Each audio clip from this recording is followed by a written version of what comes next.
पुण्यात 1,84,000 नागरिकांनी मराठा सर्वेक्षणाला नकार दिलाय, तर सर्वेक्षणावेळी तब्बल 3,93,000 घरं बंद असल्याचं समोर आले। पुणे शहरात एकूण 8.5 लाख घरांचं सर्वेक्षण करण्यात आलं। 23 जानेवारीपासून हे सर्वेक्षण सुरू होतं। पंतप्रधान नरेंद्र मोदी आज गोवा दौऱ्यावर आहेत। भारत ऊर्जा सप्ताह कार्यक्रमाचं त्यांच्या हस्ते उद्घाटन होईल। गोवा दौऱ्यात ते 1,300 कोटींहून अधिक विकास कामांचं भूमिपूजन आणि लोकार्पण करतील। आता काँग्रेसच्या दुकानाला टाळं लावण्याची वेळ आली। काँग्रेसने एकच प्रोडक्ट वारंवार लॉन्च केल्याची टोलेबाजी मोदींनी लोकसभेत केली। त्याचप्रमाणे विरोधकांमध्ये पुन्हा लढण्याची हिंमतच नाही अशी टीकाही त्यांनी केली। लोकसभेत राष्ट्रपतींच्या अभिभाषणाला उत्तर देताना त्यांनी काँग्रेसवर जोरदार हल्ला चढवला।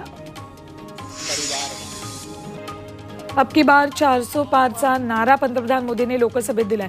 लोकसभा निवडणुकीत एकट्या भाजपला 370 जागा मिळतील आणि एनडीए 405 जागा मिळवेल असा विश्वास मोदींनी अमृत नोनी आर्थो प्लस, ये एक प्रूवन फॉर्मूला है। इसमें मौजूद नोनी फल के गुण और आयुर्वेदिक जड़ी बूटियां शरीर को जरूरी पोषक तत्व देने के साथ साथ हड्डियों और जोड़ों के घिसने, उनमें होने वाले सूजन और दर्द को रोकने में मदद करता है। दर्द मुक्त जीवन के लिए अमृत नोनी ऑर्थो प्लस व्यक्त केलाय।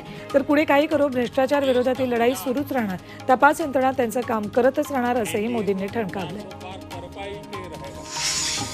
पंतप्रधान नरेंद्र मोदी जातनीय गणना करायला का घाबरतात असा सवाल राहुल गांधींनी केलाय। मोदींच्या लोकसभेतील भाषणानंतर त्यांनी ही टीका केली। पंतप्रधान नेहमी म्हणायचे की देशात फक्त 2 जाती आहेत, श्रीमंत आणि गरीब। मात्र आता मोदींनी स्वतःला सर्वात मोठा ओबीसी असल्याचं म्हटले। याकडे राहुल गांधींनी लक्ष वेधले।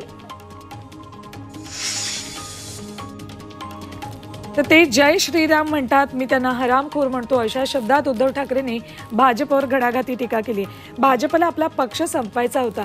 2014 पासून शिवसेना फोडत असल्याचा आरोपही उद्धव ठाकरेंनी केला।